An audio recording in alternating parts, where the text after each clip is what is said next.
लालू प्रसाद जी ने पूर्ण रूप से मेरे घर को तोड़ने का काम किया। मेरे घर के अंदर जो कुआं था उसमें पुलिस वाले ने पेशाब कर दिया, उसको अंतोगत तो हमें बंद करना पड़ा।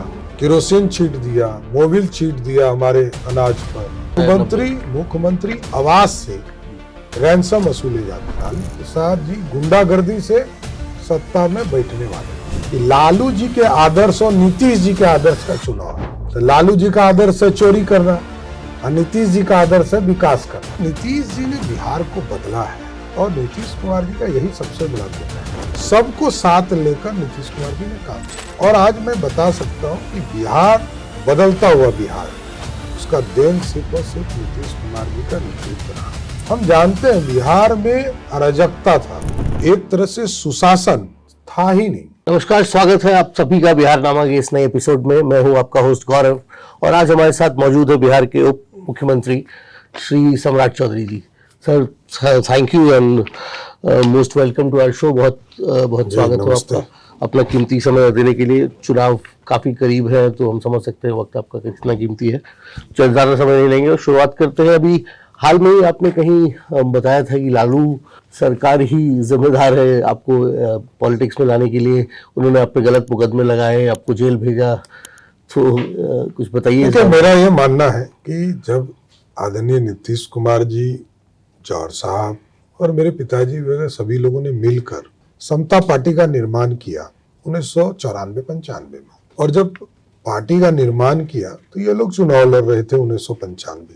हम लोगों को कोई लेना देना नहीं था और चुनाव के दौरान दो अपराधी आपस में लड़े और पूरे परिवार को, हमारे पूरे परिवार में लगभग 22 लाख लोगों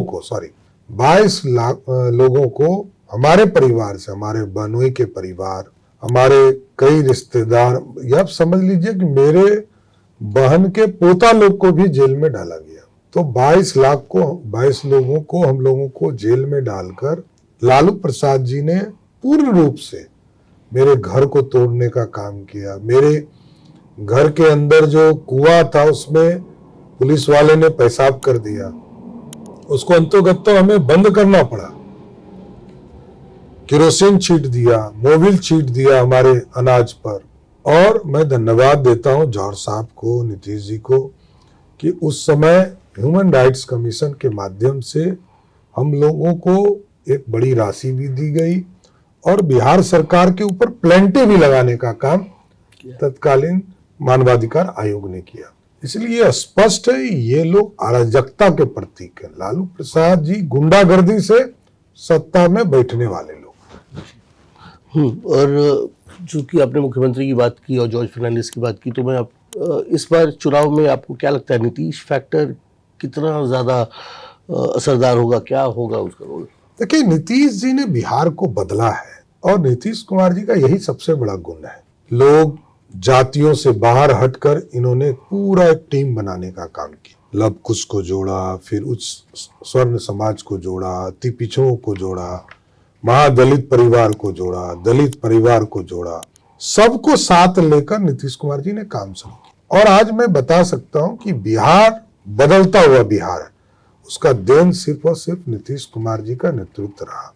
और इसलिए मैं कह रहा हूं कि 2005 के पहले भी हम लोग विधायक और मंत्री रहे। हम जानते हैं बिहार में अराजकता था, एक तरह से सुशासन था ही नहीं, रूल ऑफ लॉ पूरी तरह खत्म हो चुका था। मुख्यमंत्री आवास से रैंसम वसूले जाते थे। आज नीतीश कुमार जी के शासन काल में लगातार कार्रवाई होती है और ये बदलता हुआ बिहार भी आप जो देख रहे हैं, यदि लालू जी का 15 साल ब्लॉक नहीं होता बिहार का विकास, तो आज बिहार कहां होता। हम ये सबसे बड़ी कल्पना कर रहे हैं। इंफ्रास्ट्रक्चर में नीतीश जी को सड़क बनाना पड़ा, गांव-गांव पानी पहुंचाना पड़ा, लोगों को खाना पहुंचाना पड़ा, मोदी जी के सहयोग से बिजली पहुंचाना का काम किया। आप सोचिए 2005 में मात्र 17 लाख लोगों को ही बिजली कनेक्शन था, आज 2 करोड़ 14 लाख लोगों को। कितना मासिव है, 15 टाइम्स 14 टाइम्स डेवलपमेंट हो रहे हैं, इंफ्रास्ट्रक्चर बन रहा है। आज पटना से आप बेगूसराय चले जाइए, 1.25 घंटा लगता है। पटना से मुजफ्फरपुर चले जाइए 1.25 घंटा लगता है, पटना से गया चले जाइए 4 घंटा लगता था, 1.25 घंटा में पहुंच जाइए। पटना से बक्सर जाना हो 1.25 घंटा में चले जाइए, पटना से छपरा जाना है 1.25 घंटा में चले। और एक दौर ये था कि इन सभी शहरों में जाने में 3 घंटा 4 घंटा लगता था। सीतामढ़ी तो कल्पना से ही बाहर था, सही कह रहे हैं। रोड ही नहीं था। तो एक एक चीजों की व्यवस्था करने का काम आदरणीय नीतीश कुमार जी ने किया। सड़क बनाया, हाईवेज बनाया और भारत सरकार के सहयोग से पूरा एक सिस्टम खड़ा किया। प्रधानमंत्री सड़क योजना, मुख्यमंत्री सड़क योजना का पूरी तरह रूपरेखा दिया, जिसके माध्यम से आप बता सकते हैं कि कोई गांव चले जाइए, या तो उसको कम से कम 1 रास्ता है, 2 रास्ता है, 3 रास्ता है, 5 रास्ता है जी। 5 तरह के रास्ता देने वाला मुख्यमंत्री पहला कोई है तो वो नीतीश कुमार जी। इसलिए नीतीश कुमार जी एक बड़े फैक्टर है। और आप समझिए, लोग कहते हैं कि लखपति दीदी, आदरणीय प्रधानमंत्री जी ने आग्रह किया है सभी राज्यों को कि लखपति दीदी बनाइए। नीतीश कुमार जी ने पहला लोन वर्ल्ड बैंक से यदि लोन लिया तो वो लखपति दीदी बनाने का काम शुरुआत किया, स्वयं सहायता समूह बनाया और आज 10 लाख महिलाएं स्वयं सहायता समूह से जुड़ी है। ग्रुप 1,40,00,000 महिला जुड़ी हुई और इसके माध्यम से आप समझिए 42 लाख ऐसी महिला है जो अब लखपति दीदी बन चुकी है बिहार में, आर्थिक रूप से समृद्ध हो चुकी है। इसका मतलब है तो 40 लाख से अधिक परिवार यदि समृद्ध परिवार हो गया, अपने पैर पर खड़ा है, तो बिहार विकसित हो गया। नीतीश कुमार जी और मोदी जी के नेतृत्व में आप देखिए पिछले 11 साल में देश में 27 करोड़ लोग ऐसे हैं जो आर्थिक रूप से बीपीएल से एपीएल बने, मतलब आर्थिक रूप से गरीब से ऊपर आए, बिलो पॉवर्टी जो लेवल है उससे ऊपर आए। और अब जो है उसमें बिहार में 2.5 करोड़ लोग हैं, 2,60,00,000 परिवार ऐसा है जो इससे ऊपर आया। तो यही तो है पूर्ण रूप से विकास, समृद्धि, इसको आगे बढ़ाने का काम। और एक इंडस्ट्री जरूर मैं बताना चाहता हूं कि लोग कहते थे बिहार में इंडस्ट्री नहीं लग सकता है। नीतीश जी ने पॉलिसी बनाया, इथेनॉल पॉलिसी, तब कांग्रेस की सरकार थी। 2014 के बाद जब मोदी जी की सरकार बनी तो आप लोगों ने देखा होगा बिहार में इथेनॉल की फैक्ट्रियां काम शुरू हुई। आज मैं गर्व से कह सकता हूं कि 16 फैक्ट्री बिहार में काम कर रही है। 35 लाख लीटर जो है ये इथेनॉल में हम पेट्रोलियम प्रोडक्शन के लिए दे रहे हैं, जो पेट्रोलियम पदार्थ में जोड़े जाएंगे। और बिहार में जो मक्का 1,000 रुपया में कोई नहीं पूछता था, 2,500 रुपया में मिल रहा है। तो ये बदलता हुआ बिहार है, आर्थिक रूप से समृद्ध किसान भी हो रहे हैं। तो नीतीश जी लगातार इन्वेस्टमेंट को भी जोर दे रहे हैं। हम लोग जब 2024 में नीतीश जी के साथ आए तो लोग कहते थे कि बिहार में इंडस्ट्री नहीं लग सकता। 3,000 एकड़ जमीन हम लोगों ने भी चिन्हित करके इंडस्ट्री को दिया और टारगेट किया है कि अगले 4 महीने में और 3,000 एकड़ जमीन हम उपलब्ध कराएंगे, जिससे कि इंडस्ट्री का पूरी तरह हब बन सके। अकेले आदरणीय प्रधानमंत्री जी ने इंडस्ट्रियल कॉरिडोर बनाने के लिए गया में एक व्यवस्था किया और लगभग 2,500 एकड़ उसमें व्यवस्थित होगा और पूरी तरह एक इंफ्रास्ट्रक्चर बनाया जाएगा, इंडस्ट्री लगाया जाएगा और एक व्यवस्था खड़ी होगी जिससे लाखों लोग रोजगार ले सकें। लेकिन जरूर एक कहूंगा कि नीतीश कुमार जी के अगले शासनकाल में 2025 से 30 में हम लोगों ने तय किया है कि चिन्हित करेंगे लोग जो वो बिहार से लोग पलायन कर गए, वैसे लोगों को बिहार लाना है और उनसे आग्रह करेंगे यदि वो स्वेच्छा से आना चाहते हैं तो उनका स्वागत करके बिहार में उनसे इंडस्ट्री लगाने के लिए आग्रह करेंगे। बहुत बढ़िया सर, ये तो बात हो गई आपने नीतीश जी के डेवलपमेंट और उनके सारे कामों के बारे में बताया। अब बात करते हैं हम विपक्ष की। तो अभी हाल फिलहाल में हम सब सुन रहे हैं कि तेजस्वी यादव अक्सर जो नीतीश जी के डेवलपमेंट जितने भी, चाहे वो नौकरियों का मुद्दा हो, चाहे वो इंफ्रास्ट्रक्चर डेवलपमेंट काम हो, उन सब का श्रेय लिए जा रहे हैं। और कहीं ना कहीं अभी मैं सुन रहा था कि लोग उन्हें क्रेडिट चोर भी कह रहे थे कोई। देखिए, वही मेरा ये मानना है कि जैसे किसी को ज्ञान नहीं हो तो बेचारा क्या करेगा, उसका दोष नहीं है, ये लालू जी का दोष है। देखिए, नेता तो लालू प्रसाद जी है। लालू जी के 5 प्रतिनिधि हैं। लालू जी स्वयं हुए, पहला नंबर पर, दूसरे नंबर पर राबड़ी देवी जी हैं, तीसरे नंबर पर मीसा भारती जी हैं, चौथे नंबर पर रोहिणी आचार्य जी हैं, पांचवें नंबर पर तेज प्रताप है और 5.5वें नंबर पर तेजस्वी यादव। तो बेचारा का रोल ही नहीं है ना, और उसको ज्ञान भी नहीं है। भारत में बाबा साहब अंबेडकर ने संविधान बनाया। संविधान यह कहता है कि मुख्यमंत्री के सलाहकार परिषद को हम लोग मंत्री का समूह बोलते हैं, कैबिनेट का। तो जब मुख्यमंत्री के सलाहकार हो तो मुख्यमंत्री का निर्णय होता है, क्योंकि उनके परिवार में यह आदत रही है। जैसे मंडल कमीशन लागू हुआ देश में, तो लालू यादव से जब पूछिएगा तो कहेंगे कि मंडल कमीशन मैंने लागू करा। अब वो क्या थे भाई, पता नहीं चल रहा है। अरे मंडल कमीशन में बीपी सिंह प्रधानमंत्री, यही क्या थे, he was just a chief minister of one state. तो इनका रोल क्या था, ये एक पार्टी के सहयोगी थे, बीपी सिंह प्रधानमंत्री थे, तो इनको क्रेडिट क्यों दूं? तो ये देखिए, उन्हीं के तो बेटे हैं तेजस्वी यादव। ये लोग को लगता है कि अरे दूसरा आदमी नेता हो गया, कैसे हो जाएगा? ये राजतंत्र है, ये नकली समाजवादी है, समाजवाद का सिर्फ चोला पहने हुए हैं। ये लोग लुटेरे हैं और ये इनके डीएनए में है। पिताजी पे चोरी का आरोप, माताजी पे चोरी का आरोप, बहन जी पे चोरी का आरोप, भाई जी पर आरोप, स्वयं पर आरोप। ये सब बिहार की जनता की गाड़ी कमाई का चुराने वाले लोग। और आप समझिए, 5 विभाग के मंत्री थे तेजस्वी यादव, 5 विभाग में एक नौकरी नहीं, एक भी नौकरी नहीं। अरे भाई, तो तुम थे क्या? दूसरी बात, संविधान एक प्रोसेस से चलता है। ये कहते हैं जातीय जनगणना मैंने कराया बिहार में। 2022 के जून माह में मैं भी सरकार का पार्ट था और मंत्री था। नीतीश जी ने एनडीए के नेतृत्वकर्ता के तौर पर बिहार में जातीय जनगणना की सहमति दी, कैबिनेट से नोटिफाइड हुआ, उसी पर जातीय गणना शुरू हुआ। वो कहते हैं मैंने कराया। उसी तरह 2021 में शिक्षकों की बहाली का काम नीतीश कुमार जी ने शुरू कराया कैबिनेट से। विजय चौधरी जी मंत्री थे और यह सहमति बनी कि हम बीपीएससी के थ्रू लोगों की नियुक्ति करेंगे। तो पूरा प्रोसेस कराया गया।